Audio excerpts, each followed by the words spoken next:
Gaza definitely একটা issue হয়ে দাঁড়াচ্ছে বড় ডেমোক্রেটদের ডিবাকলের জন্য। এই যুদ্ধটা ডেমোক্রেটদের জন্য ডেফিনেটলি একটা খারাপ একটা সংবাদ, কারণ মানুষ এটা অতটা পছন্দ করছে না। ইসরায়েল যেটা করছে আসলে তো উইদাউট আমেরিকার সাপোর্ট তারা এটা করতে পারে না। আসলে যুদ্ধটা তো হচ্ছে ইসরায়েল আমেরিকা এগেনস্ট ইরান, এতে কোনো সন্দেহ নেই। ইসরায়েলের ইদানিং যে সাকসেস আপনার সেই গাজায় বলেন, ওয়েস্ট ব্যাংকে বলেন, আপনার এসে লেবাননে বলেন এবং ইরানেই বলেন, ইরানেও তো তারা সাকসেসফুল। তার সেই ইরানে গিয়েই ইসমাইল হানিয়াকে মেরে আসলো। এবারের নির্বাচনে গাজায় কি ডেমোক্রেটদের সমাধিস্থল হতে যাচ্ছে কিনা বলে আপনি মনে করেন? আমি যদিও মিশিগানের কথা বলেছি, এটি একটি বড় প্রশ্ন। এরপরে আমি অন্যান্য প্রশ্নে যাব এবং সেখানে আলোচনা করব মধ্যপ্রাচ্য পরিস্থিতি নিয়ে। শুনবো আপনার কাছে। জি, গাজা ডেফিনেটলি একটা ইস্যু হয়ে দাঁড়াচ্ছে বড় ডেমোক্রেটদের ডিবাকলের জন্য। তবে এটাই যে একমাত্র রিজন এটা আমি মনে করি না। আমি মনে করি যে ডেমোক্রেটদের খারাপ করার আরেকটা বড় কারণ হচ্ছে যে সাউদার্ন বর্ডারের যে ইমিগ্রেশনের ইস্যুটা, সেটা আপনি যদি আমেরিকানদেরকে জিজ্ঞেস করেন তাহলে ওরা ইকোনমি ইনফ্লেশনের পরে 2 নম্বর ইস্যু ওরা এই সাউদার্ন বর্ডারকে ওরা আইডেন্টিফাই করে। তবে গাজার যে যুদ্ধটা, এটা মূল ধারার যারা আমেরিকান তারা খুব বেশি এটা নিয়ে খুব বেশি কনসার্ন আমার মনে হয় না। তারা খুশি না ব্যাপারটাতে, খুব বেশি কনসার্ন না।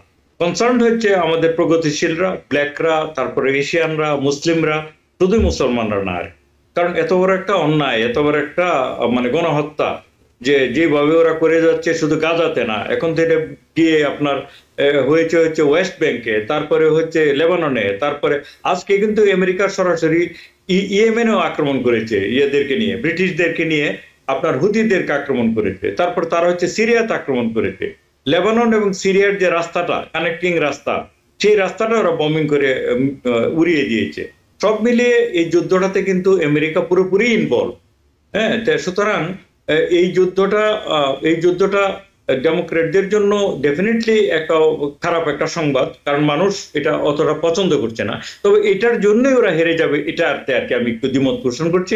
আমার মনে হয় যে ইনফ্লেশন আর হচ্ছে যে সাউদার্ন বর্ডার, এই দুটো হচ্ছে বড় ইস্যু আর কি।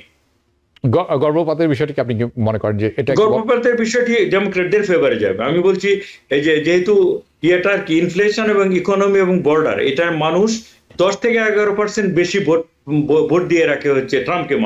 মানুষ বেশি বিশ্বাস করে ট্রাম্পকে, 11% থেকে 12% বেশি মানুষ বিশ্বাস করে ওই ইস্যুগুলো তো পকেট বুক ইস্যু, যেটা আমরা বলি আর কি। আর কমলা হ্যারিসকে মানুষকে বিশ্বাস করে হচ্ছে ডেমোক্রেসি তিনি রক্ষা করবেন, তিনি ইন্টেলিজেন্ট মানুষ, হেলথ কেয়ারের ব্যাপারে, হেলথ কেয়ারের মধ্যে অবস্থানও চলে আসে। কিন্তু আপনি দেখুন, ডেমোক্রেসি রক্ষা করবে, এগুলি তো কিছুটা বায়বীয় কথা, যে ডেমোক্রেসিতে তো আমার পেট ভরবে না। এই জন্য হচ্ছে যে জিনিসটা পকেট বুক ইস্যুতে ডোনাল্ড ট্রাম্পকে মানুষ এগিয়ে রাখে, আর হচ্ছে সাউদার্ন বর্ডার ব্যাপারে। খুব ভালো কথা বলেছেন। এবং ইমিগ্রেশন এবং অর্থনীতি, এই দুটি ব্যাপারেই কিন্তু ট্রাম্প ভালো অবস্থায় থাকেন সবসময়, তার কারণ তারা মিথ্যাচার করে যান একের পর এক। এবং যদি পলিসি চেঞ্জ করতে হয় ইমিগ্রেশন, তাহলে সেটি নিয়ে কাজ করা উচিত বলে আমি মনে করি, এবং সেটি আসলে পলিসিগত চেঞ্জ হওয়া উচিত। বর্ডারের দেয়াল দিয়ে সেটি বন্ধ করা সম্ভব নয়। আপনি বর্ডার, অনেক শক্তিশালী বর্ডার আছে। নর্থ কোরিয়ার বর্ডার থেকে মানুষ পালিয়ে যেতে পারে, যেটি one of the most dangerous border, যেখানে অতিক্রম করা আলকাট্রাস, সেটা পার করা একই কথা। Alcatraz one of the vicious jail, আপনারা জানেন। ওকে, সো এটি একটি ব্যাপার। একটি মজার ব্যাপার হচ্ছে কি, আমরা অনেকেই শুনি, এবং আমি জানি অনেক বাংলাদেশি আমেরিকান যারা দেখে থাকেন আমাদের অনুষ্ঠান, তারাও অনেক সময় তাদের কাছে আমি প্রশ্ন শুনে থাকি যে স্প্যানিশরা ভরে যাচ্ছে এই সাউদার্ন অংশে। আমি ছোট্ট করে বলতে চাই যে দুটি ব্যাপার লক্ষণীয়। একটি হচ্ছে, আপনারা জানেন অনেকেই হয়তো, তারপর একটু মনে করিয়ে দিই, মেক্সিকান আমেরিকান ওয়ার যখন হয়, আমার যতদূর মনে করে 1886 সালে হতে পারে, এটি হওয়ার সম্ভাবনা খুব বেশি। এটির মাধ্যমে, তার আগে কিন্তু টেক্সাস একটি স্বাধীন দেশ ছিল 1863 সাল পর্যন্ত। তাদের আলাদা স্বাধীন দেশ ছিল, আলাদা ফ্ল্যাগ ছিল, সবই ছিল। এবং টেক্সাসের কিন্তু বেশিরভাগ মানুষ কিন্তু আসলেই দক্ষিণ আমেরিকার, অর্থাৎ স্প্যানিশ বংশোদ্ভূত, মনে রাখবেন। কিন্তু মেক্সিকান আমেরিকান ওয়ারে আমেরিকা মেক্সিকোর 2/3 দখল করে নেয়।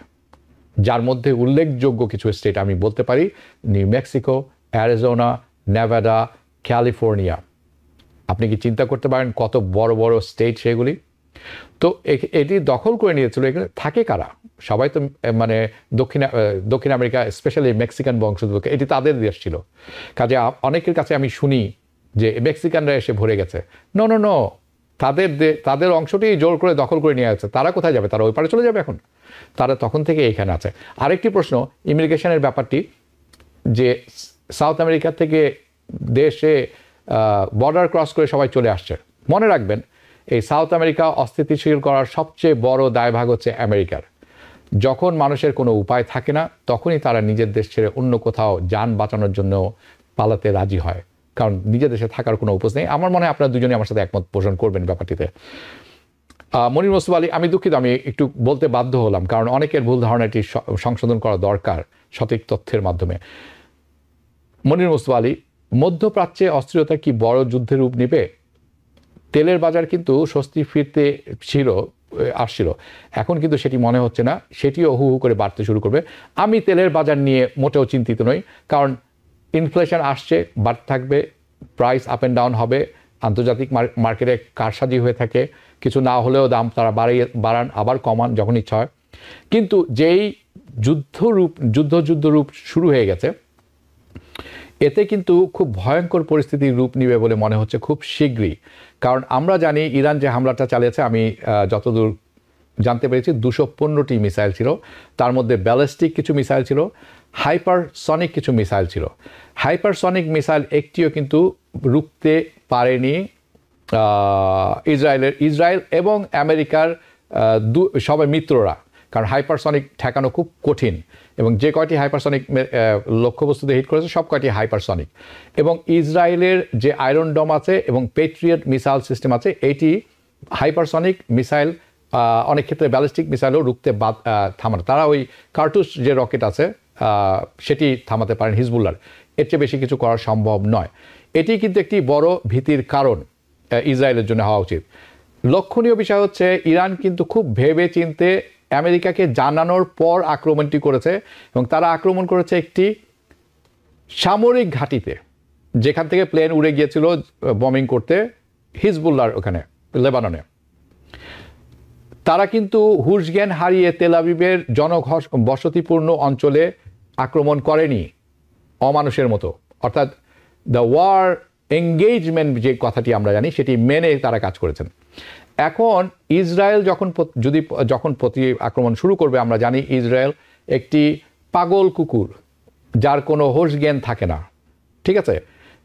সেই ক্ষেত্রে কত বড় ক্ষয়ক্ষতির আমরা আশা করছি ইরানের, এবং কি পরিমাণ ভয়াবহতা ছড়াতে পারে এই সম্পূর্ণ অঞ্চলে বলে আপনি মনে করেন? শুনবো আপনার কাছে। ইরানকে আমরা যতটাই হাইপ আপ করতে চাই না কেন, ইরানের ইদানিংকার যে অ্যাক্টিভিটিস, তা থেকে পরিষ্কার বোঝা যাচ্ছে যে ইরান খুব একটা যে স্ট্রং পাওয়ার তা নয়। আপনি এই যে মিসাইল অ্যাটাকের কথা বললেন, হ্যাঁ, তাদের মিসাইল যেখানে পড়েছে তা থেকে মনে হয় যে তারা হয়তো মোসাদ হেডকোয়ার্টার্স করেছিল, আর ওই যে এয়ারপোর্টের কথা বললেন সেই এয়ারপোর্ট টার্গেট করেছিল, কিন্তু সেই টার্গেট কি তারা মানে টার্গেট করতে পেরেছে নাকি মিস করেছে? দেখেন, তাদের এটাই কিন্তু মানে সিঙ্গেল ফ্যাটালিটি, একটা লোক মারা গেছে, একজন মারা গেছে, এবং সে কোথায়? সে হচ্ছে ওই ওয়েস্ট ব্যাংকের একটা শহর, সেই শহরে একটা পড়েছে, সেখান থেকে সে মারা গেছে। হ্যাঁ, কাজেই এই ইরানের পাওয়ার নিয়ে, মানে এখানে আমরা যদি ইরান ভার্সেস ইসরায়েল, আমি একটু প্রশ্নটি গুছিয়ে করি। আমি কিন্তু কখনোই বলিনি যে ইরান একটি পরাশক্তি এবং সমপরিমাণে সে আমেরিকা এবং ইসরায়েলের সাথে যুদ্ধ করতে পারে। আপনি কিন্তু মনে করে নেবেন, দর্শক আপনারা যারা দেখছেন, ইসরায়েলের সাথে যুদ্ধ করা আর আমেরিকার সাথে যুদ্ধ করা এক কথা। ইসরায়েল কিন্তু যুদ্ধ করছে না, আমেরিকা করছে। আমেরিকার ট্রুপস সেখানে আছে, আমেরিকার নৌবাহিনী সেখানে আছে, আমেরিকার সব অস্ত্র সেখানে ব্যবহার করা হচ্ছে। কাজে আমি কোনোভাবেই বলিনি যে ইরান সেই সক্ষমতা রাখে। আমার প্রশ্ন সেটা নেই। না, সেখানে আমি বলছি, এবং বাই দ্য ওয়ে আর একটু কারেক্ট করি আপনাকে, ইরান আমেরিকাকে ফোনের মাধ্যমে জানিয়েছে যে আমরা আক্রমণ করতে যাচ্ছি এবং সেই বিমান ঘাঁটিতে আক্রমণ করব, যার ফলে সেখান থেকে বিমান F-35 বিমান সেখানে থাকতো, সেটি সরিয়ে নেওয়া হয়েছিল এবং লোকজনও সরিয়ে নেওয়া হয়েছিল। কাজেই ক্ষয়ক্ষতির পরিমাণ কম হয়েছে, সেটিতে আমি আশ্চর্যিত না। আমার প্রশ্ন হচ্ছে, কতখানি ভয়াবহতা আমরা দেখতে যাচ্ছি বলে আপনি মনে করেন? না না সেদিকে আমি যাচ্ছিলাম যে আপনার ইসরায়েল যেটা করছে আসলে তো উইদাউট আমেরিকার সাপোর্ট তারা এটা করতে পারে না। আসলে যুদ্ধটা তো হচ্ছে ইসরায়েল আমেরিকা এগেনস্ট ইরান, এতে কোনো সন্দেহ নেই। হ্যাঁ, কাজে এটা আপনার মানে কোথায় যেতে পারে যুদ্ধটা আপনার যদিও বাইডেন বলছে যে তোমরা নিউক্লিয়ার সাইটটা অ্যাটাক করো না, আর এই যে আপনি যে এনার্জি প্রাইসের যে ইসের কথা বললেন যে বেড়ে গেছে এই গত কয়েকদিনে 8%, তার পিছনে কারণ গতকালকে তো 5% বেড়েছে, এবং 5% বেড়েছে জাস্ট বাইডেনের একটা মন্তব্য থেকে। সে মন্তব্যটা করেছিল যে তাকে প্রশ্ন করা হয়েছিল যে ইরানের যে অয়েল সাইটগুলো সেগুলোকে বম্বিং করা হবে কিনা, সে তার জবাব এসে বলেছে we are talking about it, we are discussing about it. হ্যাঁ, তো এখানে এখন ব্যাপার হলো দেখেন ইসরায়েলের ইদানিং যে সাকসেস আপনার সেই গাজায় বলেন, ওয়েস্ট ব্যাংকে বলেন, আপনার এসে লেবাননে বলেন, এবং ইরানেই বলেন, ইরানেও তো তারা সাকসেসফুল। তার সেই ইরানে গিয়েই ইসমাইল হানিয়াকে মেরে আসলো, ইরানি জেনারেলগুলো কয়েকটা জেনারেলকে মারলো। হ্যাঁ, কাজে এই সাকসেসের পিছনেও আমেরিকা কারণ, এবং এরা যে এখন খুব উৎসাহী, এখন এরা যে একটা মোমেন্টাম দেখতে পাচ্ছে, এবং এই মোমেন্টামকে তারা মানে তারা অ্যাডভান্টেজ নিতে চাচ্ছে, তার পিছনে কারণও আমেরিকা। হ্যাঁ, এবং আমি মনে করি যেটা এক্সপ্যান্ড হবে, কতটা হবে এটা এই মুহূর্তে বলা যাচ্ছে না। আপনার সিরিয়ায় কিন্তু ইসরায়েল বম্বিং করেছে একটা রাশান বোধহয় একটা এয়ারপোর্টে, রাশান যে এয়ারপোর্ট মিলিটারি এয়ারপোর্ট যেটা ইউজ করে সেখানে বম্বিং হয়েছে। কাজেই ইসরায়েল যে বাড়া বেড়েছে, এই বাড়াটা কতদূর পর্যন্ত যাবে এবং যার ফলে আর কাকে কাকে ইনভলভ করবে এটা বলা খুব মুশকিল। তবে তারা ইরানকে অ্যাটাক করবে এবং ইরানকে খুবই দ্রুত অ্যাটাক করবে। আমি হয়তো এটাও হতে পারে যে আমরা এটাই প্রোগ্রামটা শেষ করার সাথে সাথে গিয়ে দেখবো যে নিউজ আসছে যে ইসরায়েল অ্যাটাক করেছে, এবং ইসরায়েলকে নিষেধ করা সত্ত্বেও আপনার আমার যেটা মনে হয়, জানি না তাদের এটা এই অ্যাটাকটা কতটা কার্যকর হবে, বাট আমার কাছে যেটা মনে হচ্ছে যে তারা ওই ইরানের নিউক্লিয়ার সাইটগুলোই তারা করবে, বম্বিং করবে। হ্যাঁ, এতে আমার কিন্তু কোনো সন্দেহ নেই। তারা হয়তো করবে না, মানে ওয়েস্টকে এইভাবে খেপাবে না, তাদের ওই যে অয়েল সাইটগুলো বম্বিং করে অয়েলের দাম আরো উপরের দিক যাক, তাতে কিন্তু ওয়েস্টটা খুব একটা লাভবান হবে না। হ্যাঁ, কাজেই তারা হয়তো করবে। এখন আপনার নিউক্লিয়ার সাইটগুলো কতটা ইনগ্রাউন্ডে, কতটা নিচের দিকে, কতটা পাহাড়ের নিচে, আমার তো মনে হয় যে ইরানিদের অনেক আগেই বোঝা উচিত যে তাদের মানে এমন জায়গায় করা উচিত তাদের এই নিউক্লিয়ার প্ল্যান্টগুলো, যেখানে মানে ইসরায়েলের অ্যাটাকের বিয়ন্ড হবে। If you're wondering, should I get my COVID shot? Think about other people.